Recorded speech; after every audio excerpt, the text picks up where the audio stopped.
আসসালামু আলাইকুম, কেমন আছেন আপনারা সবাই? আশা করি ভালো আছেন। আলহামদুলিল্লাহ আমি ভালো আছি আপনাদের দোয়ায়।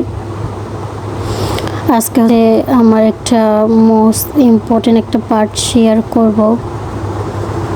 আসলে ছোট থেকে বড় হওয়াটা এতটাই যে ছিল না, অনেকটা কষ্টে গেছে, অনেক কিছু সাফার করছি।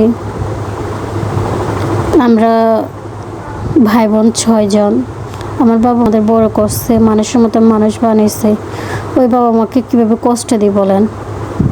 ওই বাবা মা কি ভাবতে গেলেও মানে কি বলবো, ভাবতে গেলেও অনেকটা কষ্ট লাগে। বাবা মাকে কষ্ট দেবো এটা ভাবি। সত্যি কথা বলতে লজ্জা কিসের বলেন? আমার বাবা মা অনেক কষ্ট করে, আমাদের নিজেরা না খেয়েও আমাদের খাওয়াই বড় করছে।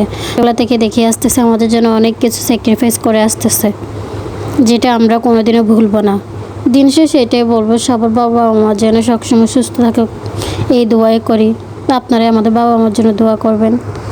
আর লাস্টে দিয়ে বলি, এই বিরিয়ানিটা হচ্ছে আমি নিজে বানাইছি। কেমন হয়েছে একটু বলেন। কারোর হেল্প ছাড়া আমি নিজে নিজে বিরিয়ানি বানাইছি।